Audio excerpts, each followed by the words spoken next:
So welcome back to the Christian Von Carmian channel. I am joined today by Auspex Tactics. Oh, come on out, you look wonderful.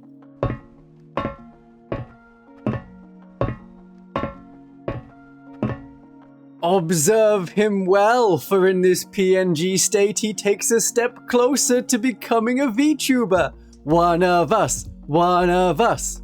And yet this is not even the final form he may take. But today we're going to talk about the Genestealer Cult. It's hard to do a tier list generally for the Genestealer Cult, or specific rankings of units, as many units are great in one detachment and lacking in others. That is why each of the detachment deep dives I've done has their own unit tier list within it. There's no great benchmark detachment either, as the Host of Ascension is a lot more shooting than combat, though it works with combat, and Final Day could be much more shooting or combat depending on what you want to do. The Patriarch doesn't do much in Outlander Claw, but is great in Final Day and the Biosanctic Brood Surge. So I will be going over the good ways to use each unit in key detachments, and I won't be covering any Brood Brothers units. I made a big video on them, and they only apply in the Brood Brothers Auxilia detachment, unfortunately, and the Tyrannid units are ranked in the Final Day video. Now my plan today was to teach the Genestealer Cult to Auspex Tactics, who you may know from the Auspex Tactics channel. I know who you watch, YouTube tells me who you watch, you can't hide from me. Auspex Tactics is not entirely new to Genestealer Cult. He is a Genestealer Cult player. Tell us more, Mr. Tactics. Hi Christian, thanks for having me on. Looking forward to talking some Genestealer Cult with a faction expert. Yes, I do have my own Genestealer Cult army myself, going all very heavy on the converted guardsmen with the claws and tentacles and things. I've certainly had a good few games with them over 10th edition, mainly with Host of Ascension, Biosanctic Brood Surge, though I'm certainly looking forward to learning more about all the others. I feel like they're an army that's always tended to have some pretty good detachment balance since the Codex came out, though I'm definitely not quite so familiar with how Final Day, Outlander or Xenocreed play, so certainly looking forward to some good insights. We'll be scoring the units out of 5. 1 for don't include them, 2 for a good unit but only in one-ish detachment, 3 is a good unit but overshadowed usually, they work but there is another unit that may do it better, 4 is a generally good unit and good to use in most detachments, and a 5 is you are going to include this unit in almost all detachments. As well as ranking these guys for gameplay, we'll also be ranking them for a sort of rule of cool factor between models, lore, and general feel of the unit. It's nice to have a counterpart between the gameplay and the overall vibes of 40k. We will be going through the units one at a time, alternating between Auspex Tactics, the relative beginner to Genestealer Cult, and what he thinks of the models and the units, then what I, as a more dedicated faction expert, think about the units and the models. Then we get a good contrast of what the initial thought is, which many of you may share, and then what I recommend as a long-term Genestealer Cult player. I mean, I have been playing since they were around in 2nd edition. So jumping straight into it then, first up we have the Neophyte Hybrids, base mutated human troops for the faction, 65 points for 10 or 145 points for 20. Basically get you a squad of toughness 3 guys with a 5+ save, good objective control, and a whole bunch of small arms fire up close. They're really quite an important unit for the faction, one of the 2 main ranged damage dealers, and gets to be equipped with a good range of their various mining gear. Fairly heavy hitting mining lasers and seismic cannons, plus grenade launchers and webbers potentially, though you could take a flamer. They've potentially got use both as a utility unit and a big damage hammer unit. For 65 points they do get sticky objectives, which is really quite a powerful rule to have on a home field objective, maybe in particular for an army that can fade off the board in certain detachments, though otherwise can just deep strike onto the board and light up the enemy with a whole bunch of heavily buffed small arms, maybe making use of things like the Benefictus or the Primus, plus the detachment rule and the punchy damage stratagems from the Host of Ascension. The Final Day can help them out as well, with nearby Tyrannids making their shooting stronger. I'll certainly enjoy an Achilles Ridgerunner spotting the way, getting extra AP on all those shots. They also have a Cult Icon which can allow them to regenerate in a really big way, punishing the opponent for half destroying the units but not wiping them out fully. At least prior to the balance changes, it's been common to see loads of these in armies, that maybe do feel like they're one of the bigger losers to the Host of Ascension nerfs. I've still decided to rate them high in terms of in-game power though. I've given them a 4.5 out of 5 here. I still think they'll both be viable as a big hitting damaged unit, and also as a small utility unit for 65 points for sticky objectives and their regeneration and OC and things. For the lore model and feels, I've given them a 2 out of 3. Nice enough standard troops for the army with big craniums, but maybe not the very most exciting unit for the faction. Right, the Neophytes can be replaced in the Brood Brothers Auxilia with Cadians or Krieg, that works, but 20 Krieg cost the same as 20 Neophytes, but the Neophytes come back through resurgence points. 20 Neophytes can kill light infantry with a little extra help. They can get to an objective, and they can sticky it. In the Host of Ascension, you can hold the line, or you can work in squads of 20, the same as in the Brood Brothers Auxilia. In the Outlander Claw, you can have them in a truck. You can move to an objective, get out, and control that objective. The Neophytes are there to hold objectives in any other detachment, like the Biosanctic Brood Surge and the Final Day. These are the people that complete the secondary missions. These are the units that score you the victory points that win you the game. Enemies have to kill them all in one turn, or you will get a lot of models back. It is very hard to cut through 20 Neophytes when you recover models. If you want to double down on that, you can add an Iconward, and especially in the Brood Brothers Auxilia with the Hero Returns, that is 20 Neophytes with a 5+ Feel No Pain and Objective Control 3 each. In the Host of Ascension, you do have assorted stratagems like Primed and Readied, like Coordinated Trap, and when you've destroyed an enemy on a flank, you can disappear off the board with the Return to the Shadow stratagem. Then you can pop up and do the same thing again in the Host of Ascension, with sustained hits, possibly with a character that has a chink in their armor to also have lethal hits, all triggering once again. And the Neophytes are also pretty good in the Xeno Creed detachment. Although it is mainly about combat and acolytes and metamorphs, you can use the Neophytes to tie up the enemy. The enemy may not want to shoot the Neophytes, knowing they'll get to shoot with one unit, and then you can use the Path of Anguish to move into engagement range with the enemy.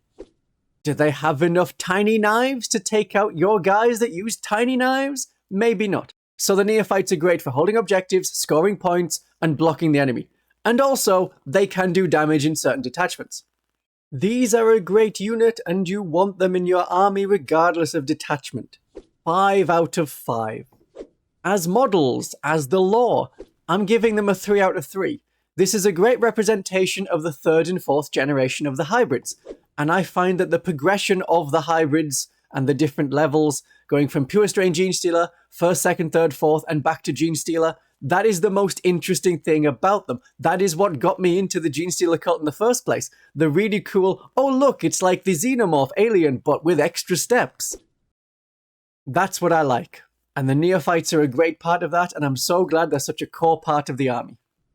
Next up, we've got the Acolyte Hybrids with the Autopistols. They're 65 points for 5 of them, 130 for 10. And again, can be a small deep strike utility unit with a bunch of OC, or be a big damage unit. It does feel a bit odd them being named for their Autopistols currently, when it's the heavy mining weapons that are going to be doing all the damage. A bunch of attacks at Strength 5, AP 2 and Damage 3 with Anti-Vehicle 4+. It could be potentially interesting enough for a character like a Biophagus to join, perhaps delivering them with the boosted Charge Our Time is Nigh enhancement in Host of Ascension, or getting extra attacks on the Charge and Biosanctic Brood Surge. They've certainly got some rivalry from the Metamorphs there though. Overall, they feel like an interesting enough unit. They've also got their rather nice command point farming ability to just stand on an objective and generate a command point for a 4+, so easily justifiable to be on a home objective there. And again, they can potentially regenerate in a big way if the squad's damaged but not destroyed.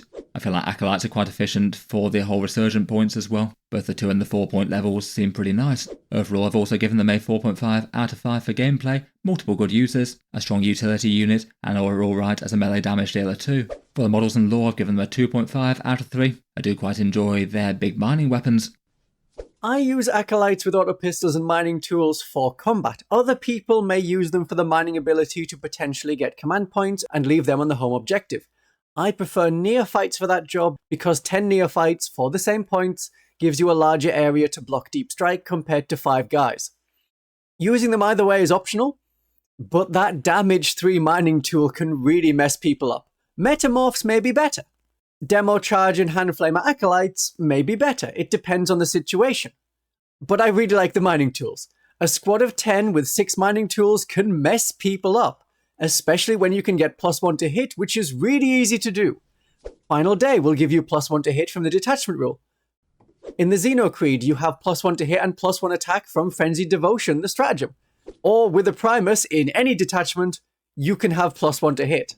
In the Biosanctic Brood Surge, if you attach a Biophagus, the detachment rule will give you +1 attack and +1 to charge. I would like it if the 2 kinds of Acolytes had their rules swapped. Handflamer Acolytes make great point defense because of the Overwatch, and rerolling wound rolls in combat for these Strength 5 mining tools would have been great for the Autopistol and mining tool Acolytes.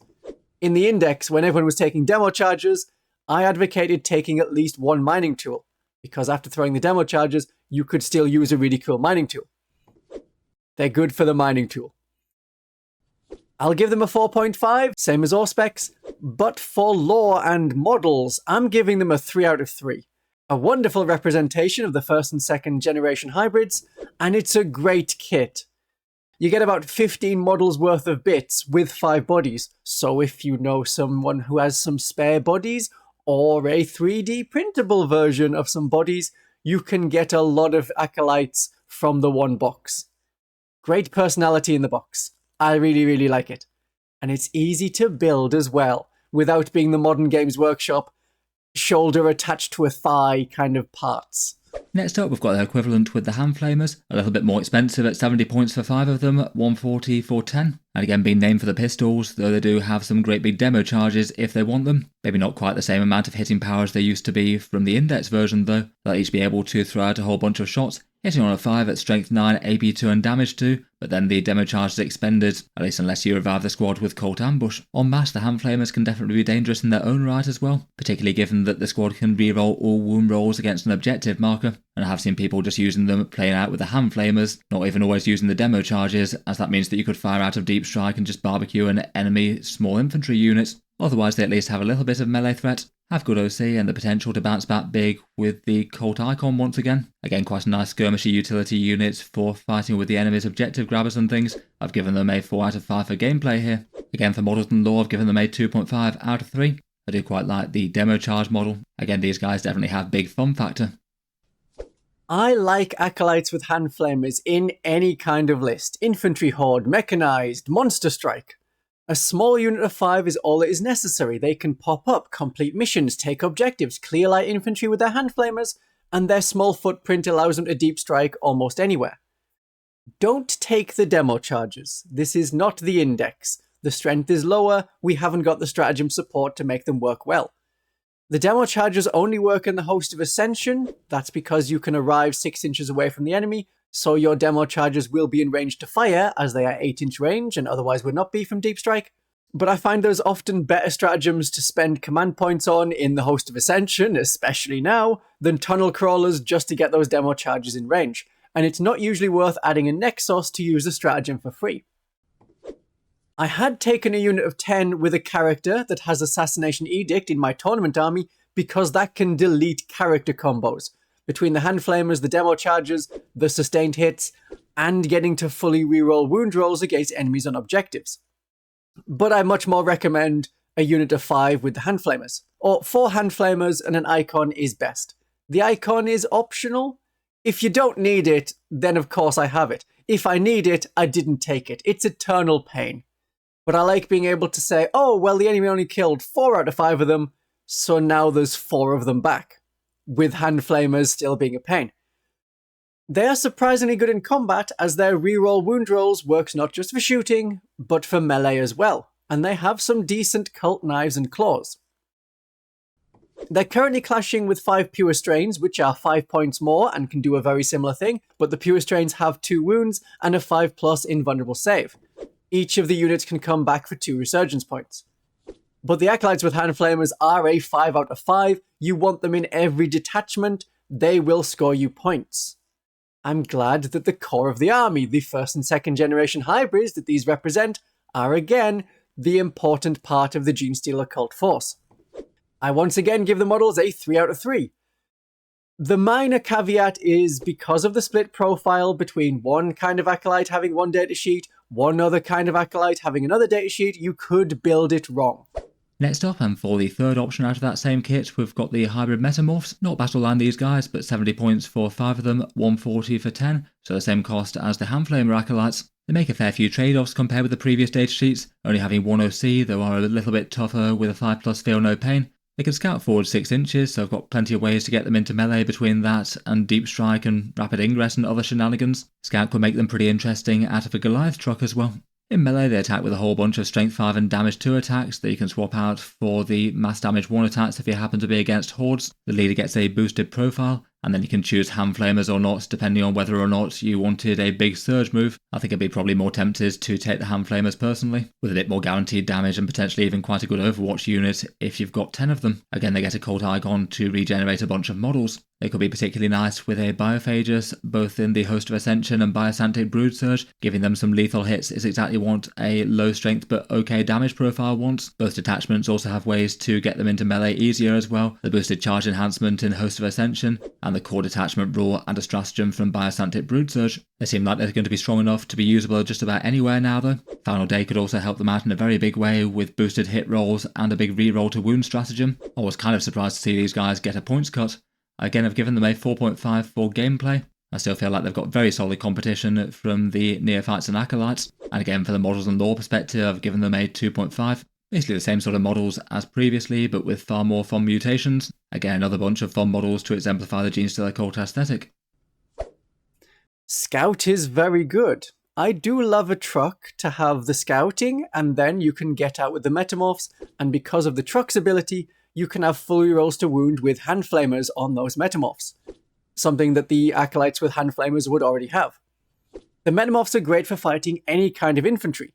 Versatile melee at lots of strength 4 or strength 5 and damage 2, and they can hurt toughness 9 tanks with their strength 5 attacks. The surge move makes enemies move back and panic or stay always at least 7 inches away. Because I like to charge from out of line of sight to avoid Overwatch, and because I don't want to make my charge harder by killing some of the enemy models, I only use hand flamers if transporting Metamorphs in a truck. 6-inch surge move gives you much more speed, and you can immediately threaten enemies that are trying to get close to an objective and take it from you, but you're in the way. Oh well, I'll just surge into them guaranteed. The hand flamers I use on hand flamer acolytes. Because of deep strike and our speed, Genestealer Cult can be specialists to pick the unit we want to target with the correct cultist unit. The Metamorphs were really bad in the index. I tried desperately to get them to work. More as a challenge than anything else. But now they are really good. Lots of different special rules work off them, lots of different combat abilities. Now gives them the versatility to take down the enemies. I'll give them a 4 out of 5. Most detachments will be very happy to have them. But as models, even though they're made from the Acolyte set, a 2 out of 3. It's because of the added lore. It's strange how they appear. Sometimes you'll just grow tentacles and crab claws if the cult feels psychically it is threatened, or if the Tyranids are getting closer. This is lore that was very much added in around 8th edition, and doesn't hark back to the more original Rogue Trader 2nd edition stuff. Which is what I really liked. If you want weird things, let's just say that's the Aberrants. And I would have been much happier if, come the Codex, the Metamorphs were the combat unit with the mining tools, and the Acolytes remained the hand flamers and demo charge shooting unit. That would have been an easy way to split them up. Then you'd have 2 units rather than 3 units made from the same box. What are we, Tau battlesuits?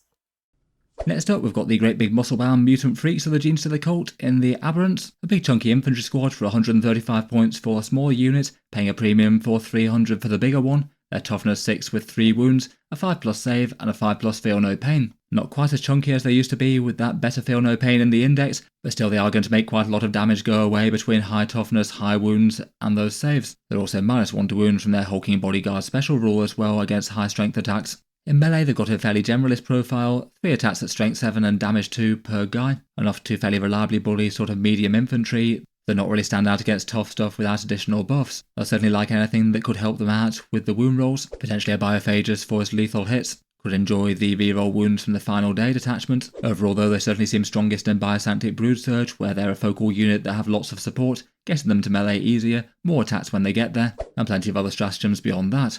In game I've given them a 3.5 out of 5. I say usable for most attachments, but a little bit on the costly side for what they do. In Biosantic I'd rate higher. For models and lore, again I've given them a 2.5. I do quite enjoy these guys, maybe more for the sort of lore and theme of them as opposed to necessarily the actual models. I think I really wouldn't have minded their miniatures being a bit bigger and chunkier personally. The Aberrants can be very tough and can function without an Abominant or Biophagus, but you want that -1 to wound. The -1 to wound is only against the very strong stuff. They still take just as much damage from small arms, which is not a lot. If they had the -1 to be wounded rule all of the time, that would make them more valuable. These can be in a transport. You can infiltrate them with the Predatory Instincts enhancement on the Abominant or Biophagus in the Biosanctic Brute Surge. Or you can deep strike and charge to hurt things if you make the charge, so in the Host of Ascension you want the Hour Time is 9 enhancement on their character. They can sit on an objective and be incredibly tough to shift, but that is not ideal. The main thing I can use them for is to tie up the enemies that can't hurt them very well. But with no range weapons and expensive to bring them back, even at a reduced 4 resurgence points, they don't work in any list or style. It really has to be the final day, then you can have full rerolls to wound, or it's going to be in the Biosanctic Brood Surge, which is designed around them. But when 5 Aberrants is the same-ish cost as 10 Acolytes, who have damage 3 weapons, the damage 3 that the Aberrants used to have in the index, or for a squad of 10 Aberrants at 300 points, I want 20 Metamorphs instead, who also have damage 2 attacks. The Aberrants really need a character to work. They are a delivery vessel for an Abominant, not a unit to be used in their own right. Biosanctic Brood Surge or bust is usually how I think of them. Increasingly, I am not a Biosanctic Brood Surge or a Final Day player, even though I know they do well. I'm much more of a Xenocreed or Host of Ascension player, and Outlander Claw is also fun. It may be a me issue in getting the hammers to work, but I'm giving a 2 out of 5 for the Aberrants. As models, they're very fun. This is the mutant, this is the Frankenstein's monster. Yes, we know that's not necessarily what he's called in the book. It's the horrible creations, it's the creatures that you even hide from the moonlight, and one of them is carrying a sign with the radioactive symbol. That's fun. These are fun models. 3 out of 3.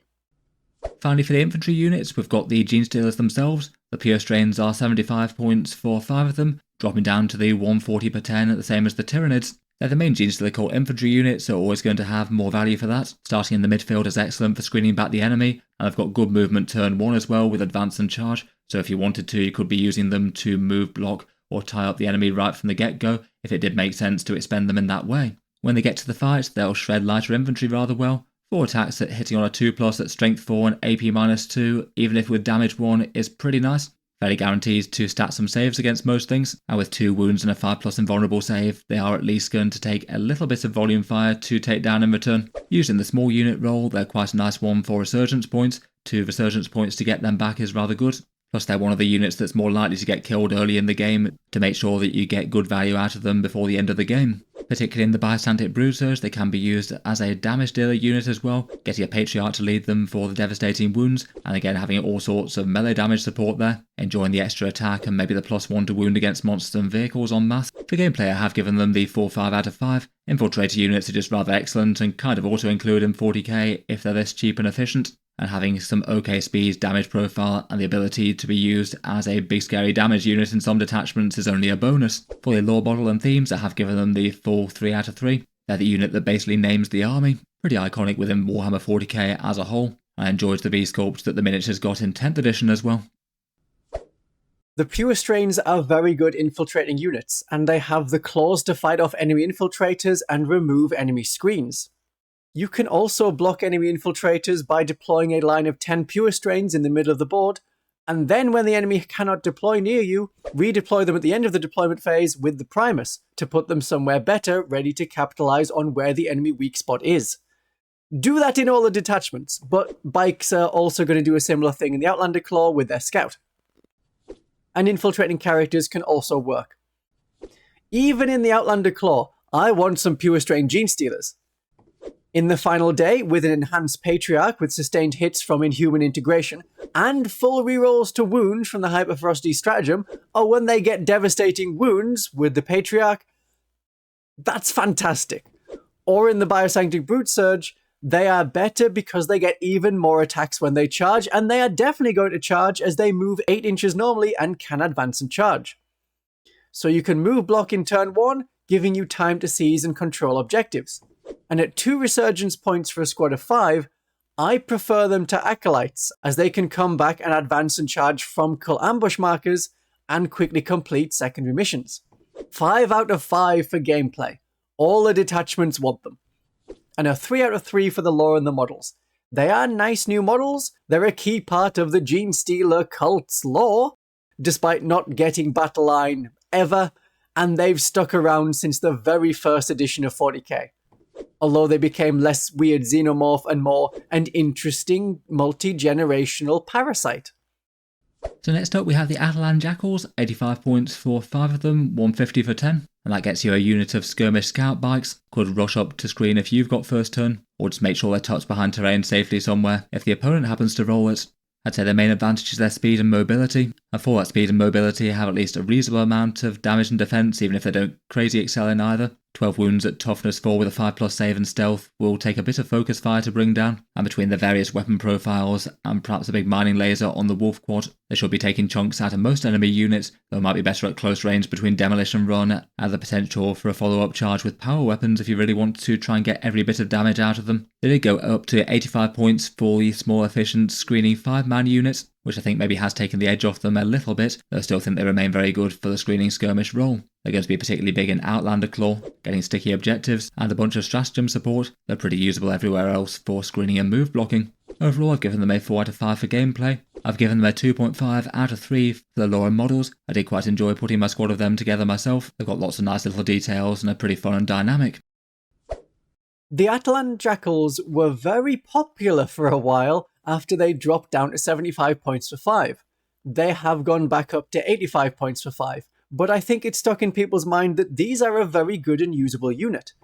They're 2 resurgence points to bring back a unit of 5, so I don't do units of 10. Usually. In the Outlander Claw, I make one exception. However, they have a special rule that says they must come back on the board edge and on a cult ambush marker. That doesn't matter if you're doing it in the enemy's turn or in your turn. They need to be near the edge of the board and near that marker.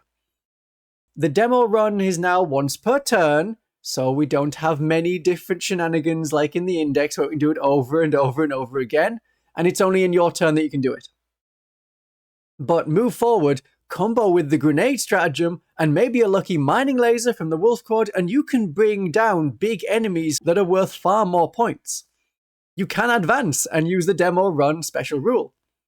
Having scout is nice. I like scout because you know who's going first. You can scout and move and block enemies, or don't block enemies and hide. But I prefer infiltrate. And I don't think Jackal Bikers will replace Purestrains for me. It was rare to see people taking Jackal Bikers outside of the Outlander Claw, but we are seeing them a bit more. As the points have gone up again, and so they cost more than Purestrains, they're a 3 out of 5. And 3 out of 3 for the nice models with a lot of cool parts, including crowbars, axes, shotguns, Uzi kind of autopistols, and charge mines that you could strap to an enemy vehicle. It gives you flashbacks for the start of Dawn of War 1, when the orcs did that to a dreadnought. But now we're riding on a bike, which is something of course an orc would never do.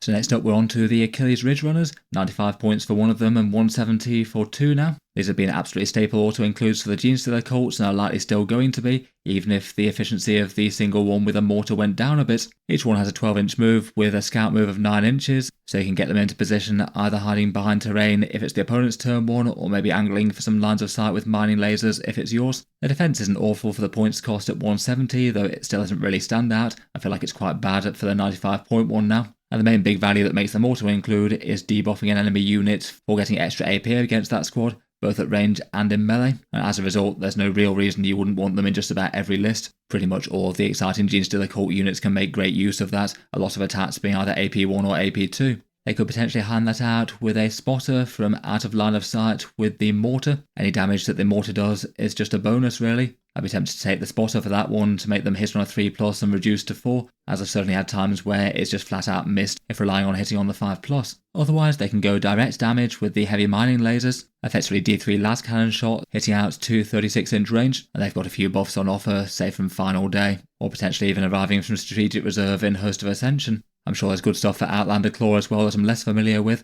but I'm hoping Christian will be able to fill in there. They also get a Twin Link Stubber as well, which could be an option for handing out the debuff to a different unit if you wanted to hit something else with the mining lasers. Overall, I've given them a 5 out of 5 for gameplay. I think even with the 95-point individual one, that's still a model worth taking, even if you're not taking the big damage dealer version. Just pinging that debuff against the enemy unit is great, and then you've got a small utility unit that can rush around towards the end of the game if it makes sense to. For the lore and models, I'm a bit less of a fan of these guys versus the infantry. I've given them a 1.5 out of 3. Maybe nothing enormously wrong with it from my point of view, just not really quite as much what the Genestealer Cult's known for. You know the Ridgerunner is going to get a 5 out of 5. They give a great bonus for every detachment. You can make Neophyte shotguns AP -1, and because Crossfire works for the rest of the turn, not just the phase, it also works in combat to make Purestrains AP -3 and Metamorphs AP -2. You can have Ignore Cover from the Survey Augur. We have that one coming from below in the Host of Ascension, but it is useful in denser tournament terrain and when fighting monsters and the like, when even the smallest part of them being obscured can grant cover. A unit of 2 Ridgerunners is still valid as a damage dealer with mining lasers. Don't forget that the Stubbers can be used for the Crossfire rule. And you can hit on a 2+. Have a Spotter, that improves the ballistic skill of the model to 3+, and then you can have +1 to hit in the Brood Brothers Auxilia or the Final Day. Now you're hitting on a 2. That's because characteristics improvements isn't the same as having +1 to the dice roll. That makes for a very strong mining laser.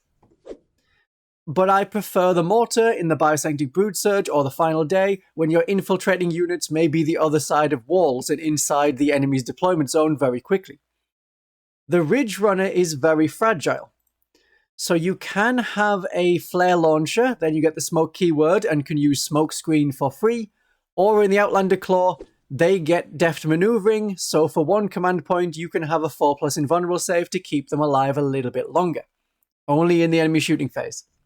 Or you can stay alive by using Rapid Feint to move out of line of sight. An enemy moves closer, you move 6 inches to get behind cover. So they get a 5 out of 5 for gameplay. Take them in every detachment. I think you know this by now. I'm going to give them a 3 out of 3 for the model and the lore. We get to see Imperial civilian vehicles through the lens of the Genestealer Cult, something we don't get to see elsewhere. I know we have the Powerlifter Sentinel for the Imperial Guard, but that maybe suits being Genestealer Cult more. It's meant to represent the technicals. They are trucks with a gun on the back, used to great effect in desert warfare in the 20th and 21st century. Next up, we've got the faction's dedicated transport in the Goliath Truck. 85 points for at least a fairly sturdy transport to deliver the mutants into battle. 10 wounds at toughness 9 with a 3+ save, and having a little damage threat with some autocannons plus some demolition charges if the opponent gets close. Embarked models can fire out of the truck, so if you say had some Acolytes or Metamorphs with a bunch of hand flamers, they could potentially be toasting the enemy at close range there, and it can buff range damage in quite a big way with its fire support rule. Despite having special rules that work a bit better with range, I still say it's probably going to be better for more of a battlefield bunker for melee things to charge out of. You could have a surprising amount of threat into really quite a cheap transport if you loaded it up with Aberrants, and could be nice for staging Metamorphs up the board as well. They can allow this truck to scout into position and then have really quite a good threat range jumping out at the front out of 3 inches of it. You could even have the truck in a better location to load something into it after they got out as well. Overall, as a transport vehicle, I'd say it's in the position where it's maybe usable but not standout. Not necessarily every detachment is going to need one, just given the Genestealer Cults have got so many interesting ways of getting around the board with their infiltration and deep strike shenanigans, that maybe specifically for Metamorphs it feels quite good, and again has plenty of things for Outlander Claw. I've given it a 3.5 out of 5 for gameplay. For the models and lore, again I've given this one a 1.5. Again, nothing really against it too much. As Christian says, fun to see some Imperial mining tech being looted by the cult. It's all very on theme. I still just don't feel like it's got quite as much fun factor as the infantry models though, and particularly less so than the enormous drill dozer blade of the Rockgrinder. The truck's ability to give rerolling wounds for shooting after units get out is only going to affect a very small number of our units. That is good for the Metamorphs if they have hand flamers, whereas the Acolytes with hand flamers are already going to get the reroll to wounds if they're attacking an enemy on an objective. We don't do much shooting other than that. You could do it with a Reductus Saboteur who's getting out and throwing a demolition charge and her remote explosives, but unless you have 20 Neophytes, which can't fit inside a truck, we are mainly a combat army, and the truck in the Codex only has Firing Deck 6, whereas it had Firing Deck 12 in the Index. The demo charge cache is nice, but because it's blast, we can't use it against enemies that charge us through big guns never tire, and there are no weapon options to switch out for the truck. because it's a transport and it gives us speed and movement, that's not doing much that we don't already get from Deep Strike. We can get to the place we want already. But the truck lets you keep a unit safe-ish and get around the board before they charge. Despite its special rule boosting shooting, it's more used for the combat. One trick you can do is the bunker truck tactic. Scout a truck forward with Metamorphs. They can get out, and because they're disembarking 3 inches, that gives them extra distance before they move and charge. Then another unit can get in. They are safe and will in turn get to disembark, move, and charge after that. For those who love vehicle lists and driving around with neophytes who suddenly have demolition charges and can be firing mining lasers and seismic cannons out of the top, that's good. They have use in other detachments, but it's really Outlander Claw focused, where they have extra objective control. There are 3 out of 5 for gameplay. I'll give the model a 2 out of 3. It's a little squat, but it's a good model for spare neophyte bodies to convert into characters. You are not going to buy characters from Games Workshop. You're going to convert your own characters. It's way cheaper and much more on theme for the Genestealer Cult. Next up, we've got its more heavily mining counterpart, the Rockgrinder. This one's 120 points, comes with a smaller transport capacity, a very slightly increased in toughness, and mounts both a heavier weapon on the top, plus the drill dozer blade for some alright melee. For top-mounted weapons, I've mainly seen people use either the mining laser or the clearance incinerator for a bit of Overwatch. The seismic cannon still doesn't seem awful on paper though. I'd probably be most tempted with the heavy mining laser just to give every chance to chipping in with a bit more anti-tank. The melee it has is okay, though kind of unlikely to be wiping out entire units in one go. 8 attacks at strength 10 with AP 2 and damage 2.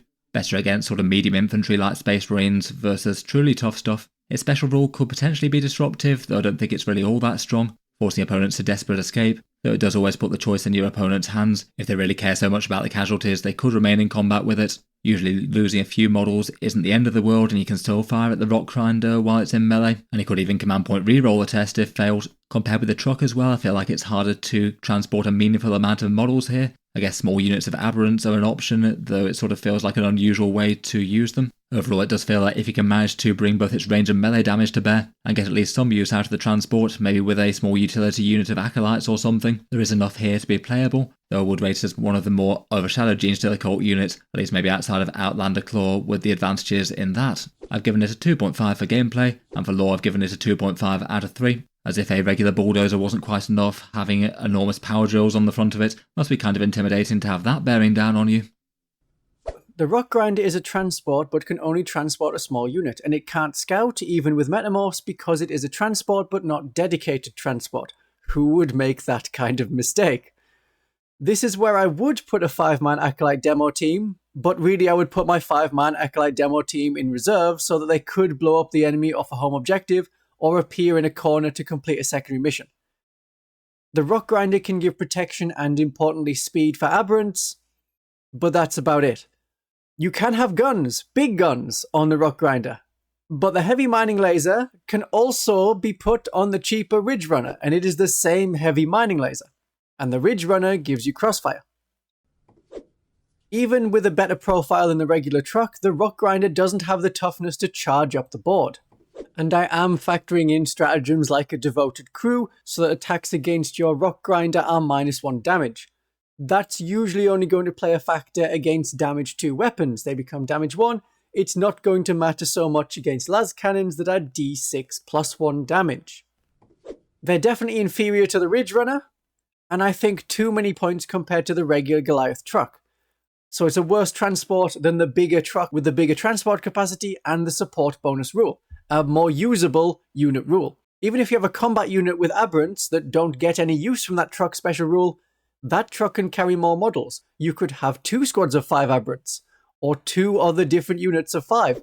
The Rockgrinder is a 2 out of 5. It can do damage, it can be scary, it's certainly distracting the enemy, but I find it too many points. I'll give the model a 2 out of 3. It is a fun bulldozer, but if it's going to be a mining drill, I think the drill should be shaped like a drill. This mostly flat metal would not be very good at cutting through a rock face.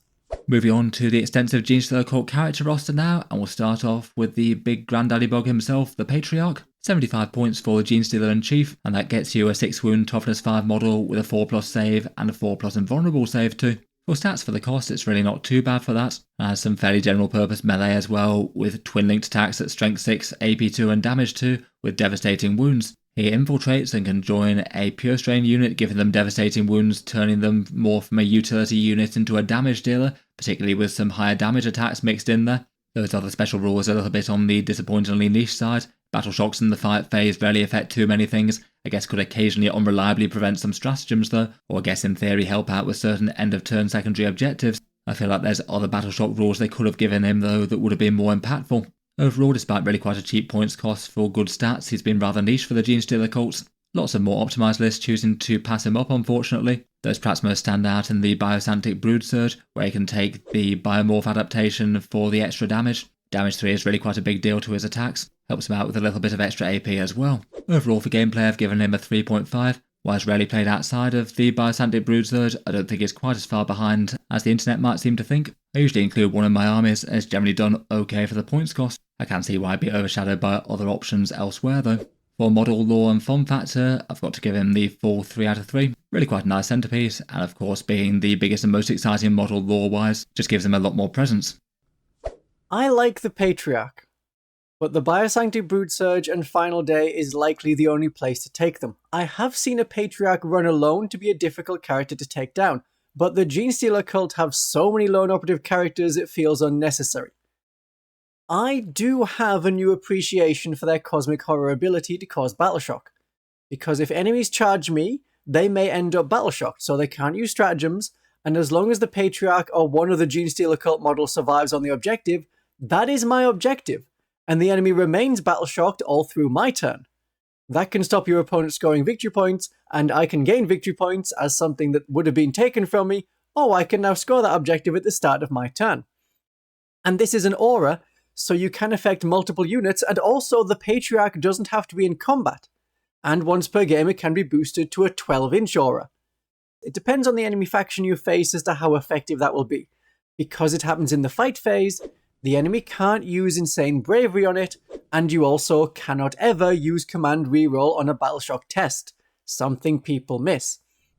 The Patriarch causes some good damage by themselves and is very useful for converting Purestrains into potentially tank killers because of the devastating wounds and the sheer weight of attacks.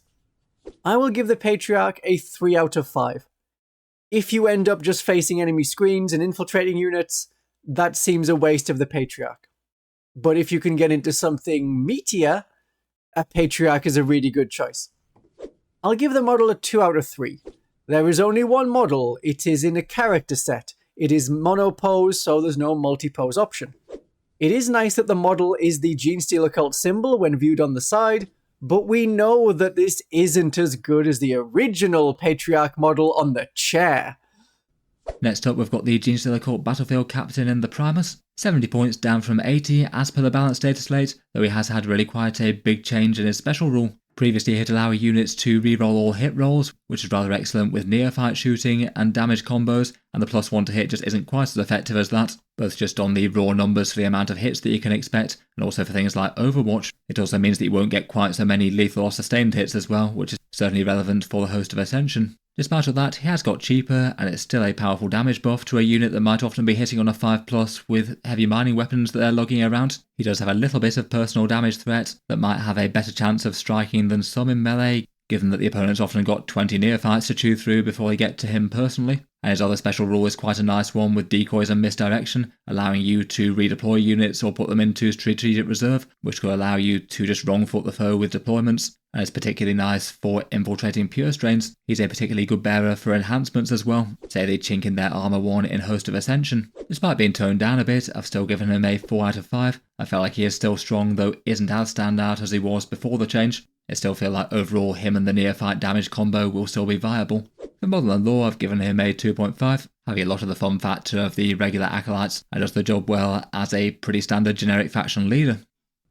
You get to move units around with the Primus. This happens even if you have the Primus start the game underground, because you can use abilities while in reserves. So you can move infiltrators around to block a different part of the board, or to prepare to strike at a different enemy. The Primus now gives you +1 to hit. That is good with combat acolytes or 20 neophytes, and okay with demo charge acolytes, but they're mostly using hand flamers. It's a lot of points if you're relying on a one-off super bomb, so don't. But that is an anti-tank option. With +1 to hit, and sustained hits and lethal hits with a chink in their armor from the Host of Ascension, you can still do quite a bit of damage. It is not as good as full rerolls to hit. I know this. You also used to be able to stack some bonuses in the Brood Brothers Auxilia, but it's not good now as the 5+ to hit on Overwatch Firepoint Commander isn't going to benefit from +1 to hit, whereas it would benefit from the full rerolls to hit. It was like having a whole extra turn of shooting with a unit of 20 neophytes. It's a worthy enhancement for 20 neophytes with webbers and flamers, but not on the Primus. The Primus is a key unit in the Xenocreed detachment. If you attach him to a unit, that unit gets +1 to hit, it also gets to reroll advance rolls and reroll charge rolls. Attaching any character to an Acolyte, Neophyte, or Metamorph squad in that detachment will give you the advance reroll and the charge reroll. It doesn't have to be the Primus, Iconward, or Magus, but the Primus is still a very good character in that detachment. It's only the Biosanctity Brood Surge and the final day where he loses out to the Patriarch as a good leader for the army, and isn't so useful in the Outlander Claw. Despite the penalties and changes to the rule, which we're all hurting from, which we know is no longer full rerolls to hit, it's just +1 to hit, the Primus gets a 4 out of 5. After initial reactions have cooled down, after you've played some games, you can see that the Primus is still very useful. I'll give them a 3 out of 3 for lore. They were a good addition to the Genestealer Cult in the 7th edition to be the battlefield commander, while the Magus is the secretive social manipulator and the psychic leader. I like the look of the model, even though it is a monopose model, and we've only seen one other limited edition pose. Next up, and to round out the Brewcoven box set, we've got the Magus, 50 points for the Cult Psyker, though unfortunately not up to the crazy psychic shenanigans that it's had in editions past. For your 50 points, you have a 4 wound character, no psychic shooting attack, a Magus stave for a little bit of damage in close combat, and then basically has 2 datasheet abilities, one of which a cancel battle shock, which occasionally could be handy to keep your units using important stratagems, the timing of it being a bit annoying that it won't really help you for primary objectives though. And then the other one is an enemy shooting debuff, basically select one unit within 24 inches once per game with the Psychic Familiar, and then 18 inches after that, likely making the enemy unit -1 to hit. It might take a tiny bit of the edge off the enemy shooting, though a -1 to hit doesn't really go very far in 40k unless you could put it on an enormous unit, and that enormous unit might still have the firepower to wipe out Genestealer Cult units anyway. In theory, it could be a cheap character to bear some enhancements or something. Perhaps there's some sort of use for it in the Xenocreed detachment as a focal character, but the Acolyte Iconward's also 50 points there. Overall, I've given the Magus, say, a 1 out of 5 for gameplay. I was just kind of surprised they didn't make a bit more effort with the datasheet when the codex came around, as it was so clearly overshadowed in the index, and I was expecting at least a rewrite of the datasheet rule. For lore model and feels, I've given it a 2 out of 3. Quite a fun idea for a Genestealer Cult Psyker spiritual leader, though I wouldn't say it's standout fun compared with some of the other characters. So the Magus is a character that exists. You can give an enemy -1 to some like Orc shooting or Imperial Guard shooting. It works rather well on a Rogel Dawn or a Baneblade, but we're getting very specific there.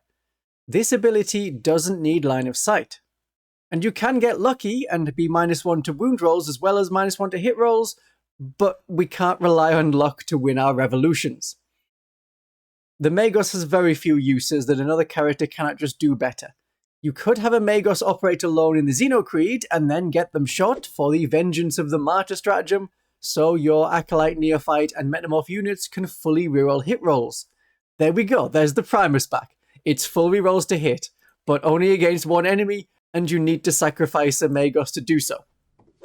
The Magus really likes the psychic powers, and any offensive psychic power abilities seem to have been stolen by the Benefictus.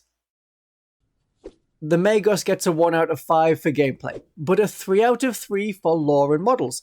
They're a great character that's been in the lore as long as the Genestealer Cult have been the Genestealer Cult. And you have 2 nice options, old man with stick, or weirdly sexy lady with a knife. Whatever you're into. Next up, we have the Cultist Bannerbearer in the Acolyte Iconward.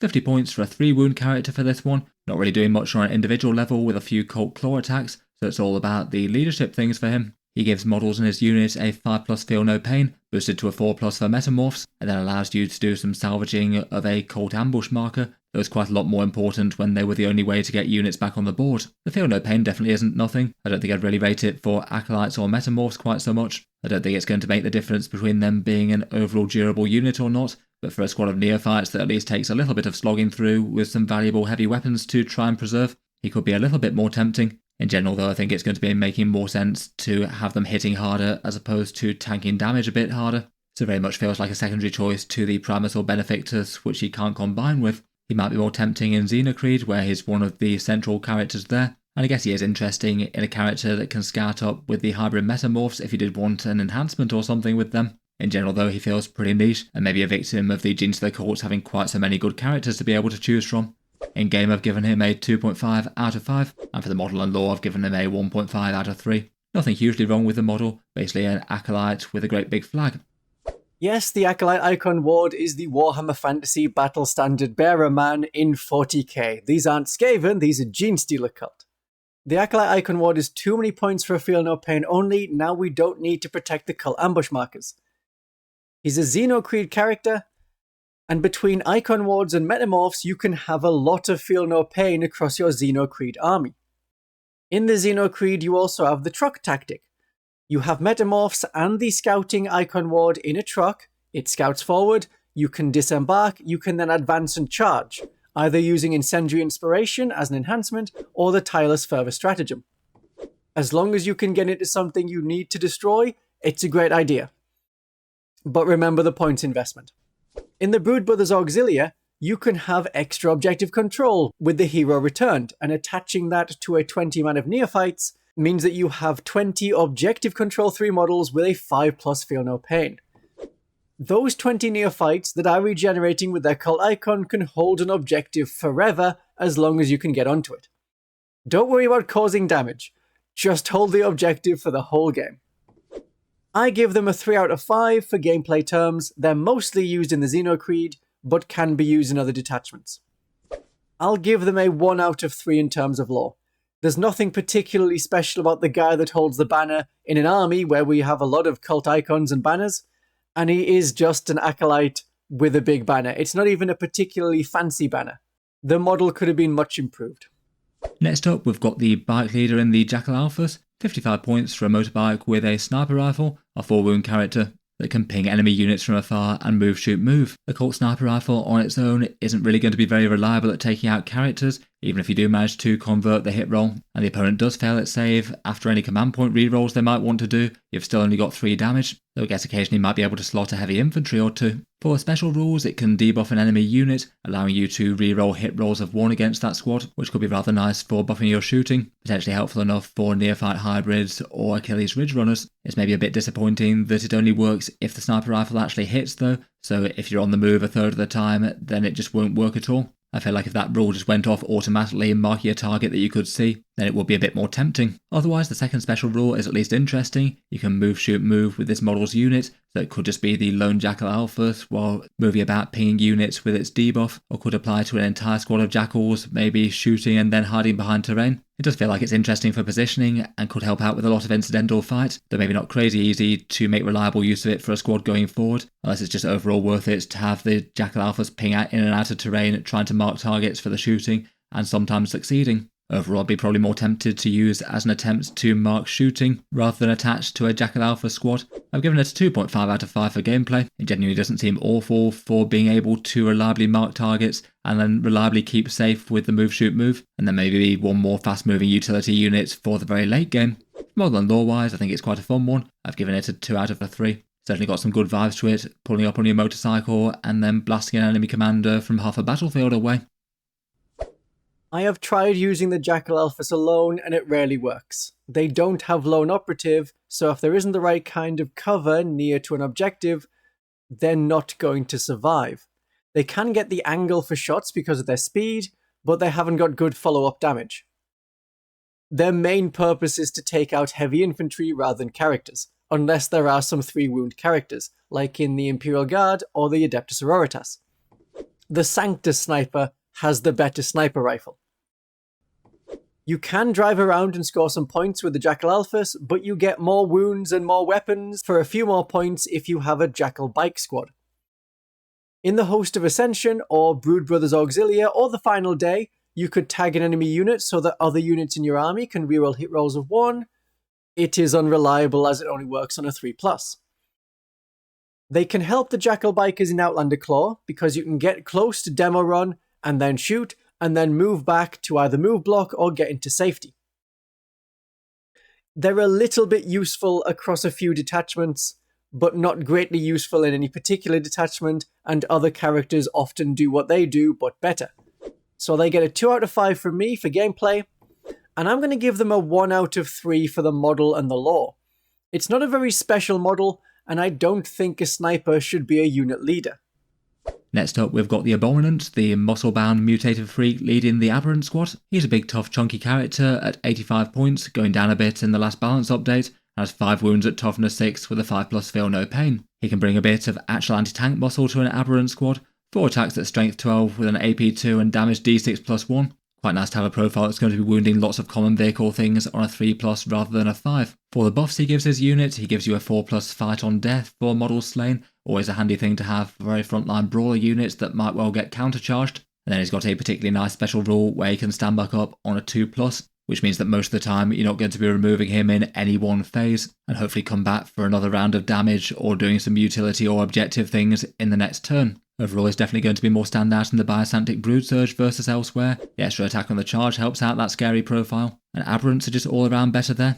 He and the Biophagus could be options to infiltrate an Aberrant unit, though I feel like 85 points with his defensive stats and the revive on death is perfectly acceptable just to field him all by himself if you want to. He does work out as overall being kind of durable, given you effectively have to slog through 10 wounds worth of characters and then have your damage interrupted by him dying the first time. Overall, I've given him a 3.5 out of 5 for gameplay, mainly just due to being so much better in Biosantic Brood Surge than elsewhere. I wouldn't say it's completely unusable anywhere else though, particularly given the points drop. Again, I've given him a 2 out of 3 for lore and feel to him. Again, I feel like the Aberrants, I like the vibe of him. I think his little familiar adds a bit of fun factor. Again, I wouldn't have minded him being a bigger and chunkier character though. I feel like there's other ways they could have done his weird mutations. This is Big Hammer Lady. Everyone on my channel that watches the Genestealer Cult videos knows Big Hammer Lady because of a conversion I did where it's a lady with a big hammer. The Abominant can function without the Aberrants, while the Aberrants want a character leading them. The Abominant can pop up alone in the enemy deployment zone. It's hard to screen out a single model, and they can complete missions, or they can smash things. You have 4 combat las cannon attacks, and can come back like Celestine, as they are our saint, on a 2+, so an Abominant is hard to keep down. When they return, it's extra tanky as you get all of your wounds back. The Abominant is best in the Biosanctuary Brood Surge, but without Aberrants, you don't get the detachment bonuses. That is keyed to Aberrant units, and the Abominant is not an Aberrant. I don't think I've used her in the final day, but then you can get +1 to hit, which is very useful as I keep fluffing her attack rolls, or you have the potential for sustained hits with Final Day's Inhuman Integration Enhancement, or the Host of Ascension Detachment Rule. In the Host of Ascension, you can also have Our Time is Nigh to have an easier charge on 7 inches from Deep Strike, or just +2 to a charge roll. And in the Host of Ascension, you can have +1 to hit with Assassination Edict, and Big Hammer Lady is great with Epic Challenge to smash characters. I prefer the Big Hammer to 5 Acolytes unless I'm clearing a weakly held objective with something like Cultist on it, then I need the Hand Flamers, or I need a unit that can come back with Resurgence points because they're going to die afterwards. Big Hammer Lady gets 4 out of 5 for gameplay. The model and the lore is a 2 out of 3. This is an Aberrant, but slightly bigger. And we see the same split head on another Aberrant model. They are an easy model to kit bash for that reason. You'll just need a replacement Aberrant. I like the idea of a created monster without being a super big monster that doesn't fit with the infiltration stealth aspect of the Genestealer Cult. Next up, and another potential leader for the Aberrants, we have the Biophagus. 50 points for the Genestealer Cult Mad Scientist, and again with an all very fun familiar. For your 50 points, you get a 3 wound character. Perhaps the single biggest buff is to give your squad lethal hits, and that means that both the Aberrants and things like Metamorphs or Acolytes are going to do a lot more damage against tough stuff. It'll make those units far more relevant against monsters and vehicles. As well as that, the Alchemist Familiar can help out with a +1 to wound against infantry for one fight phase. That's definitely no bad thing either, as it means they just double down against the thing they're already efficient against, and the majority of meaningful infantry that you're going to hit, you'd probably still be wounding on a 3 or worse. Finally, for its own damage profile, you get a bunch of anti-infantry 2+ attacks, plus some chemical vials in the shooting phase. I just do quite like that you can have this slightly weird kind of Hail Mary big damage attack with biological warfare once per game, getting you an extra 3 attacks and having your damage go to D3+3. So while it's still AP 0, maybe 1 with a Ridgerunner, if the opponent does get unlucky and fail a save against it, then it could just end a character or heavy infantry then and there. Overall for gameplay, I really like the Biophagus. I've given it a 4.5 out of 5. Potentially pretty great with Metamorphs that just got cheaper. Nice enough with them, or Acolyte Hybrids with the mining weapons, in Host of Ascension with the easier charge enhancement. You could also infiltrate the Aberrants in the Biosantic Brood Surge too. And just in general, lethal hits round out the unit pretty well when they can already handle most lighter infantry units fairly fine. Model and lore wise, I've given him a 2.5 out of 3. I think he's one of the characters I like a bit more than the others. The Genestealer Cult Mad Scientist with a weird creepy injector staff thing. That's a win for me. The Biophagus can help against high toughness things that the Aberrants are going to struggle against. Lethal hits is good against vehicles that we are otherwise wounding on a 5+. And you have +1 to wound against infantry once per game, which helps Strength 5 Mining Tool Acolytes and Strength 5 Metamorph Strikes get through higher toughness on things like Gravis Armor, Terminator Armor, Orcs and Votan. So we have good anti-infantry and viable anti-tank. Not as viable as a Strength 12 Big Hammer Lady, but viable. So much better with Metamorphs and Acolytes. You can use a Biophagus in most attachments, and they are a necessary leader in the Biosantic Brood Surge, because if you attach a Biophagus to any unit they can join, they get the detachment rule, they can have +1 to their charge rolls, they get +1 attack if they charge. And they're fantastic in the Host of Ascension. Use Our Time is Nigh for 2 extra inches on the charge roll, but you have lethals, and coming from reserve you have sustained, and that can be on a 5+ with primed and readied. They are versatile.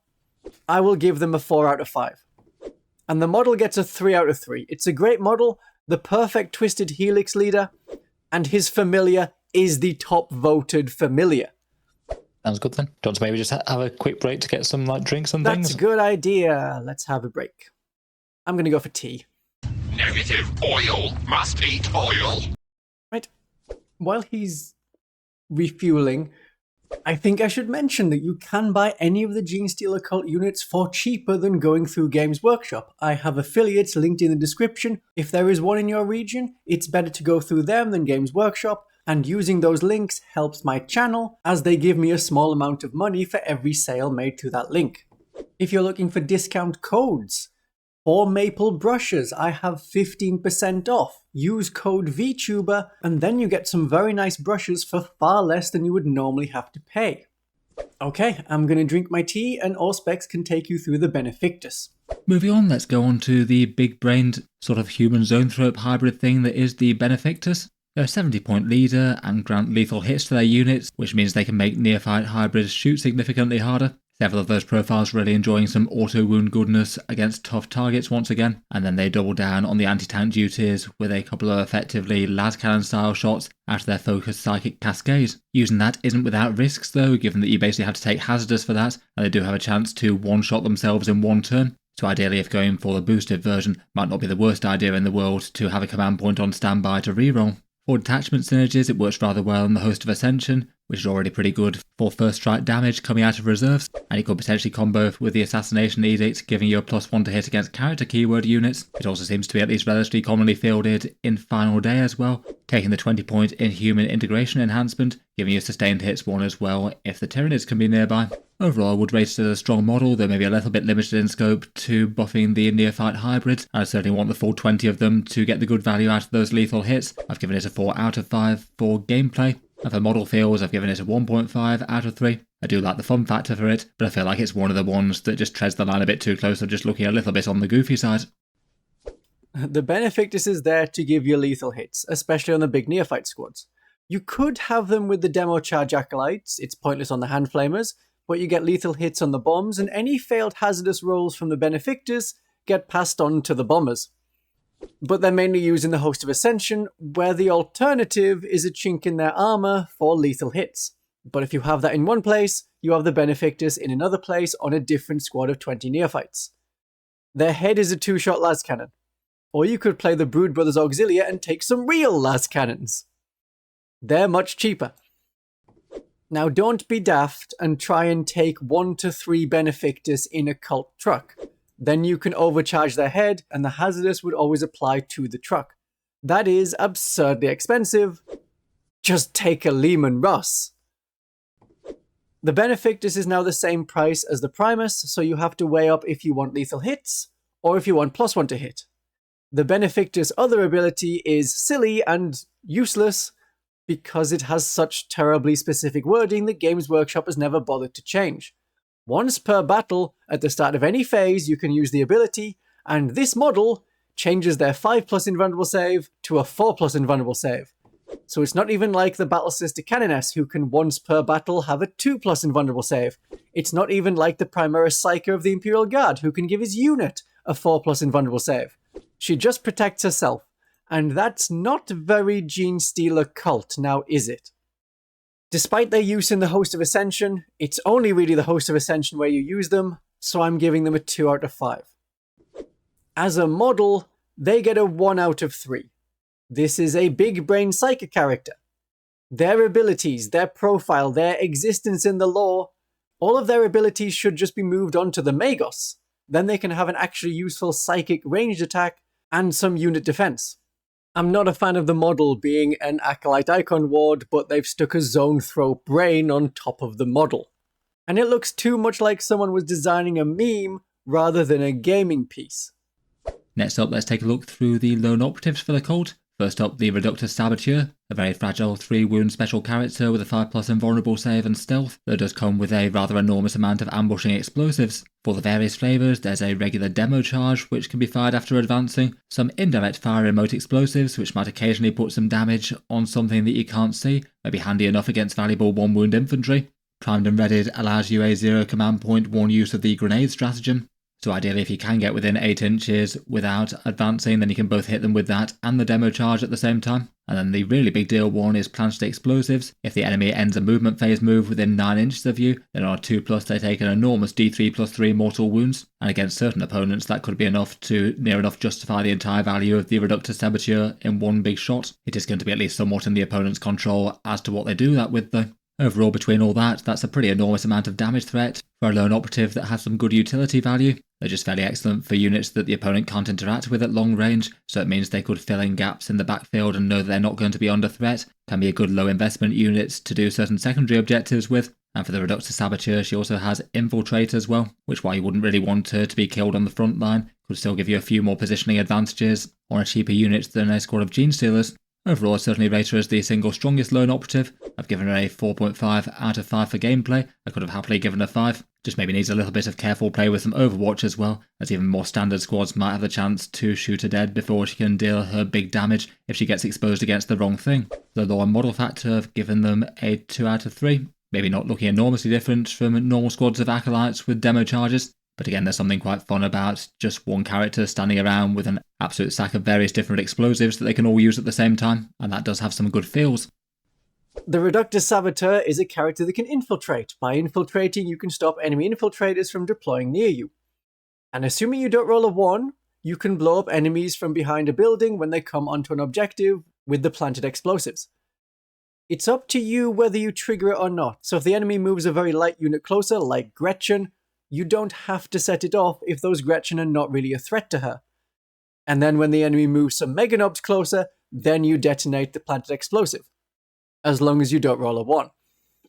That makes the enemy think, and you can win the game if you make the enemy overthink so much that they make a mistake or their head explodes.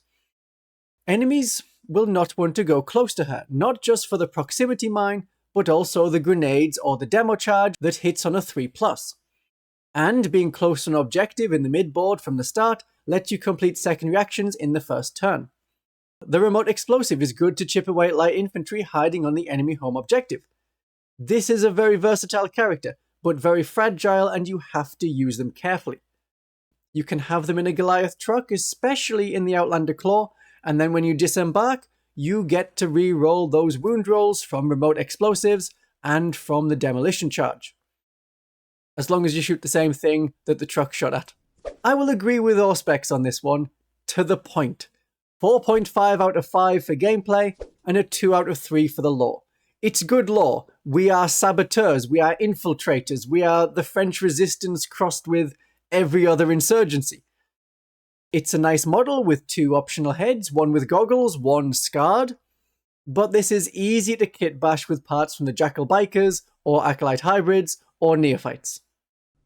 Next up for the lone operatives, we've got the Sanctus, a similar kind of profile to the Reductus Saboteur, 3 wounds with a 5+ invulnerable save and stealth, and can infiltrate for a lower points cost as well. The Sanctus has the choice of the Colt Sniper Rifle, a single shot with anti-psyker 2+, strength 7 and damage 3, so significantly harder hitting versus the Jackal Alphus' one. Or you can take the Bio Dagger for some anti-infantry 3+ attacks with precision and damage 2. It might just about be enough to punch something like a 4-wound character out of a unit, but then you have just charged a squad with an incredibly easy to kill character, and you might well just lose this guy in return. The weapons come with special rules as well. The Sniper Rifle gives you a reactive move, which is pretty handy for keeping lone operatives alive. If the opponent's trying to move up to objectives and things, they might not be tempted to stay out of 9 inches but within 12, and that could mean that the Sanctus survives for one more turn. The Bio Dagger prevents Overwatch, which is definitely relevant on a lone operative that's so very easy to kill. And then you do get one of the Quarry style special rules, allowing you to reroll hits and wounds against one unit that's chosen as its prey. If you can pick the exact right unit and the game winds up unfolding as you expect and the Sanctus manages to get into that, in theory the Bio Dagger could have a lot more threat. The Colt Sniper Rifle is still going to only be damage 3 at max from any one shot though, and if the opponent really cares that much, there's probably a reasonable chance that they can stop those 2 units from meeting up, even if I guess playing differently might be an advantage in its own way. For the lone operative role, I'd say that it's usable, but just kind of directly inferior to the Reductus Saboteur for sheer value. It does do some different interesting things, and 50 points for a screening lone operative is just good. If the Reductus Saboteur didn't exist, I strongly suspect that we'd see more use of this one and the Kellermorph, though given it does, I'd say it's a bit overshadowed. I've given the Sanctus a 3.5 out of 5, alright if you want to make use of one, though I'd strongly suspect that most lists would do better with a Saboteur. For models and lore, again he's got good fun factor. A fun little assassin guy with another good familiar, I've given him a 2 out of 3 there. The Sanctus does what the Reductus does on objectives, but 15 points cheaper. And they're cheaper than the Kellermorph as well. They have a very specific use against psychers with the Sniper Rifle, so the knife is generally considered better. Then you also get no Overwatch for the enemy as an ability, or you've got Reactive Move as an ability. You can move around safely. If you can dash towards an objective and the enemy cannot fire Overwatch at you, you can complete a secondary mission with the Sanctus. That is more their job than assassination. They're better at killing infantry models than characters, and Psychic Spoor does not have to be used on a character.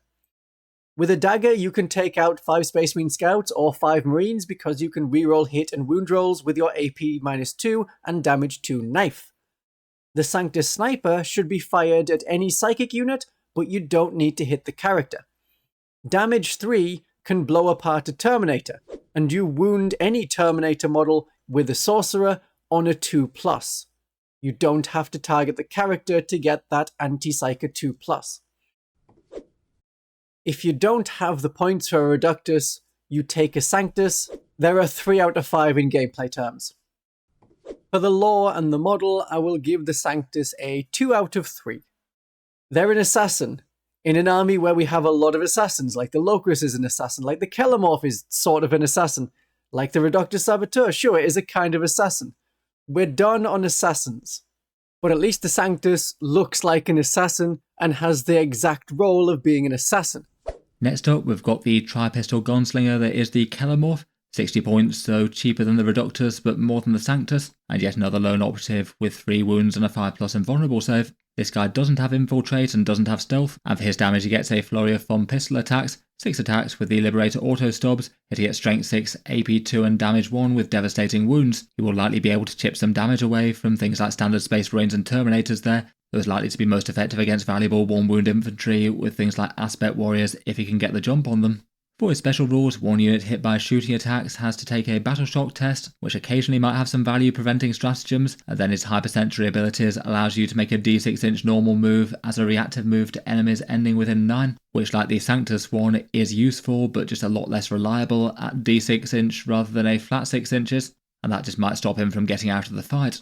With the changes in special rules that he's had, I just feel like he's not quite a standout as he perhaps used to be. Still alright as a cheap lone operative though to do utility things, and if you're looking for a deep striker lone operative, he's not going to be too bad at taking out backfill 1 wound infantry units, and still not being super important if you lose him. His reactive move might well have the chance to keep him safe if you could put him just the one side of a ruined wall perhaps. Overall I've given him a 3 out of 5 for gameplay. Usable but not standout. I think if you wanted a higher investment lone operative, then the Reductus Saboteur would be the way to go. For models and lore things though, I think it's hard to beat the fun factor of a gunslinger with 3 different pistols. I've given him the full 3 out of 3.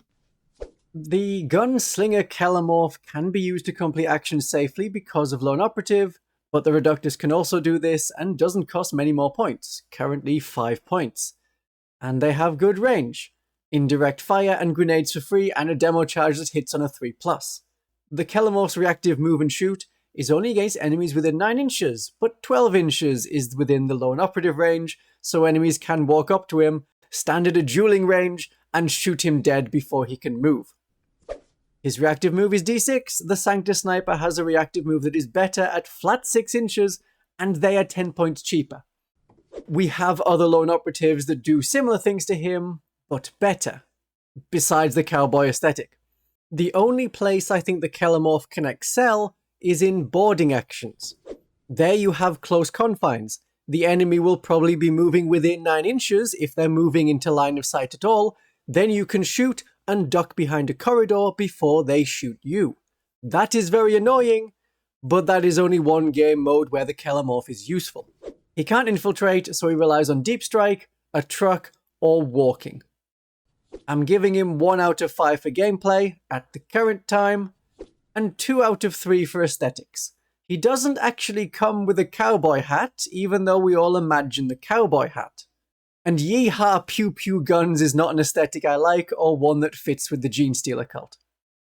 Up next we've got the Locus, the bodyguard of the Genestealer Cult, a 45-point character that can attach alongside some of the more major ones, and then is a 3-wound character with a 4+ invulnerable save, and some alright melee with strength 5 and damage 2 in close combat with the Locus Blades. It gets 5 attacks there that hit on a 2+. Besides that, he also grants fights first to his unit, which is really quite relevant. If you have a fairly scary Acolyte or Metamorph unit, jump in, take out some enemies, and then the enemy army is a melee-centric one and they have to kill them in combat, that's going to be quite a big deal and should allow at least a fair few more kills before they go down. Otherwise, he can help protect other character models in the unit with a bit of feel no pain if they happen to have some precision attacks, though that's not really the reason I'd be tempted to take him. Overall, I think he's interesting, but also is competing against lots of other characters that can help out better. I'd be more tempted by the Biophagus for the lethal hits on those units personally. Perhaps more important to make the first strike actually matter than hope for a second one if you're against the right sort of opponent and they can't just shoot you dead. It's maybe kind of annoying that with the Metamorphs he doesn't have the scout keyword as well, as otherwise I feel like he'd go at least fairly well with their surge moves. It restricts them to being set up maybe a bit more with deep strike delivery. Overall I've given him a 2.5 out of 5. Fights first is genuinely a powerful ability, and in some games could be absolutely clutch. He's also a very cheap 45-point model that you could just deep strike completely solo if you wanted an absolute minimal investment 1 base to do secondaries. And for the points cost, that damage profile genuinely isn't awful against the right sort of opponents. It just seems like one of the least necessary leaders in the cult army though, with so many good things that help out units in the direct way they already like to function. For lore and models is another one that I don't maybe have too strong feelings about. Quite a nice creepy looking bodyguard guy, but maybe not one of the standout ones. I've given him a 2 out of 3. I have learnt not to underestimate Fight First. The Locus is our cheapest character, and I think they're great. In a recent video, I've gone into them in much more detail. It's only in the Biosanctic Brood Surge I don't take them because I want a Biophagus in the unit, and you can't double up with a Locus and a Biophagus. I only take 1 Locus because the value of Fight First goes down after 1 unit. If they both get charged at the same time, only one of them will be fighting first, then one of your opponents fight first, at which time the other fight first is not really valuable. So I have the Locus with a unit, usually Metamorphs or Acolytes with mining tools and Autopistols. Don't Rapid Ingress them, just Deep Strike. If you fail the charge, the enemy may not want to charge you. And Fight First helps the Metamorphs surge into combat and counter any other charging enemies because they will fight after you. I will give the Locus a 4 out of 5 for gameplay, which is higher than many other players give them. But the model is a 1 out of 3. If not for the massive icon, you may never realise they're a Genestealer Cult model. There is infiltration, and then there is confusion that this is even a Genestealer Cult piece, or that they're a bodyguard/assassin, like a James Bond assisting villain. And the Locus doesn't appear in novels, despite that cool role. They could appear in the final chapter of a Caiaphas Cain novel, trying to stab him before he can get the girl. Yes, that's just a James Bond film plot, but 40k is allowed to be that level of silly. For the Genestealer Cult Planner and Strategist next, we've got the Nexos, again a more minor Genestealer Cult support character that can also attach alongside the big characters. 60 points for the model, with its primary rule giving you discounted stratagems, so some guaranteed value for big combo units that you're guaranteed to want to use stratagems on when they arrive and get the first strike. Beyond that, he's not going to be doing an enormous amount. It's fairly easy to kill, he doesn't really have any damage to speak of. His other ability is to move around some cult ambush tokens in each player's command phase, which could be nice enough if you want to try and make use for them as a sort of pseudo-rapid ingress, and that's going to be the better option rather than returning units in your own turn. I'd probably use them as a maybe unit to back up a Primus if you're going in for all-in big Neophyte damage combos. I think that most of the other places that you could put them, they're just not going to have enough value for 60 points. And if after the points and rules changes, Primus and Neophyte still wind up being the way to go, I'm sure they'll still see a little bit of play. I feel like paying 60 points is quite a big premium for what they do though. For in-game power, I've given them a 3 out of 5, just as they're more relevant to one of the bigger hitting damage combos of the codex, though aren't very flexible. And for models and lore, I've given them a 2. Certainly not the most single exciting idea, though I do quite like the little hologram thing. I think is a rendition of Warhammer World that does add a bit of fun factor. The Nexus only works if you have good stratagems you can use on the units the Nexus can join, so you won't see them in the Brood Brothers Auxilia. The Host of Ascension is the most obvious to have the resources for tunnel crawlers and primed and readied and Return to the Shadows. There's some use in the Xenocreed congregation, but they don't want to be pushed forward towards the enemy. They prefer to stay in a Neophyte block, which isn't going to charge. And in my Host of Ascension tournament list, I took out the Nexus to add in a Biophagus, and now may swap out the Primus for a Nexus going back in. It's all about the stratagems with them, and yes, a little bit about moving blips, but we haven't cared about blips since December 2024, when we got the most recent version, and hopefully the final version, of Cult Ambush. I give them a 2 out of 5 for gameplay, and the model is a 1 out of 3. As the models table massively overhangs the base, I'm not a fan of that. And for the lore, we have the Primus as the military commander. We didn't need another character adding in that's also a military commander. The Primus should have the reduction to command point cost ability, and if the Nexus is the backline logistics character, they should be the one that gets to redeploy 3 units. They are a support character that will help you with your army. If you want me to support you with your army, one of the tiers on my Ko-fi has one-to-one support to help you with your army. I make an army list with the units you have, tactics with the units you want to play with, and the opponents that you face. That is available to you. I am like your own Primus. / Nexus. Let's stick with Primus. Magus, doesn't matter. I'm Christian Von Carmian. What's the next character we're going to look at, Auspex? It seems the next character we're going to look at is the last one, which is the Clamorous. Basically the guy bringing the Genestealer Cults to the airwaves. And again, yet another 3-wound support character that can join in addition to one of your major characters. Once more, no real damage output, so he's dependent on the special rules, and he is generally going to be a support piece to help out the Cults on the objective game. Voice of New Truths means that you can cause a battle shock in your command phase on a unit within 18 inches, and it doesn't need line of sight for that, so he can potentially be staying safe while he does it. If the opponent's rushed up some units to contest a mid-board objective, that could be the difference between scoring 5 victory points or not. Given its battle shock though, it's still going to be odds on to do nothing basically. Otherwise, he has his Scrambler array, and this means that enemy units can't be set up on the battlefield as reinforcements within 12 inches of him. So it could be an okay model to perhaps have going towards the corner of the battlefield, as it means that you could just lock up that entire zone from having enemies drop in it. Might be a bit counter to his first special rule though. It also doesn't apply to the entire unit as well, just him, so the opponent still might be able to get, say, within like 10 or 11 inches if you're leading a squad of Neophytes or Acolytes. Overall, he feels like the sort of character that could be okay as a very technical tournament piece for people who are shaping up to try and win grand tournaments, though even there he's far from regularly played. I feel like almost everyone else will get much more value out of one of the other characters out there, particularly with multiple great lone operatives for the sort of utility rival role. Never mind just adding more damage and defense into the army. In game I've given him a 2 out of 5. I genuinely don't think that he has no use at all, and at 50 points you could make use of him if you wanted to. The models and lore, I'll admit, is not one of my favourite ones, giving him a 1.5 out of 3. Certainly feels like a model I'd be more tempted to kit bash myself than pay the Games Workshop price for. Have you watched my channel before? We know how I feel about the Clamorverse. It is rarely taken casually, and initially was taken a lot at tournaments as people feared a mirror match with the Genestealer Cult at the top tables. But now the Genestealer Cult have slipped in the competitive rankings, and teleporting Necrons are not as scary, and Grey Knights haven't shot up in popularity, we aren't seeing the Clamorverse competitively. There are no more 3-inch deep strike rules in 10th edition, so we don't need a single character that keeps the enemy 12 inches away. Have more infantry. Have another character. Can you think of any reason to include a Clamorverse besides annoying me? Which detachment would a Clamorverse be good in? Have 10 Neophytes that spread out instead. That can give you a very big area of deep strike denial just from 10 models and the usual 9 inches. It's a 1 out of 5. And 0 out of 3 for the model and the lore, because the concept of a battle DJ is absurd. And then finally we're on to the one Legends choice for the army, and that's the Tectonic Fragdrill. 125 points for a Genestealer Cult fortification that Games Workshop no longer sells. And for that point investment you get a fairly chunky and hard to kill thing with 14 wounds and toughness 11 with a 3+ save.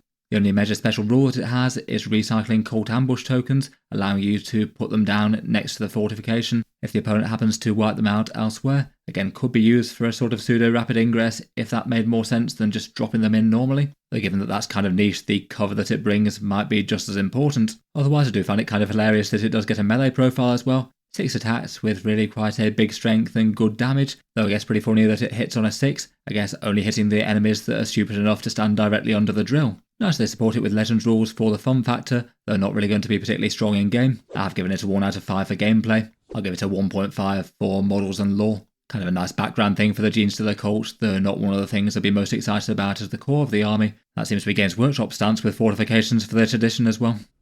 The Tectonic Fragdrill is pointless. Better than a Clamorverse? Maybe. But not better than Iconward or Nexus that also protect your cult ambush markers. If you have one, this is some nice scenery to make the board look more thematic for the Genestealer Cult. 1 out of 5 for gameplay, 1 out of 3 for the model. That covers all of the Genestealer Cult units and several tactics. I will have another much larger and more detailed video coming on all of the units and their best detachments. Despite a recent nerf, the Genestealer Cults can still do a lot of damage. Just not as repeatable as it has been in the past, and especially not as much as the Index. The challenge, of course, is to find even more tricks than the tricks that we've already got. That is what this channel does and why you should subscribe. And thank you to Auspex Tactics, who you may not know, who has joined me today to be the initiate, the novitiate, the neophyte, the person who is learning Genestealer Cult alongside you. Could you please tell us a bit more about your channel and what you do there? Well, thanks very much for having me on, Christian. It's definitely been good fun to chat some Genestealer Cult, and if you at home did want to see some similar sort of unit explainer style videos on other factions in Warhammer 40k, I'll certainly try and keep them coming as often as I can over on Auspex Tactics. I certainly appreciate you taking the time to collab with me over this one and the last one. You can see the Adeptus Sororitas unit review that we did on Auspex's channel linked here, or you can go even deeper into the Genestealer Cult with me. My darlings and viewers, have a great day of 40k.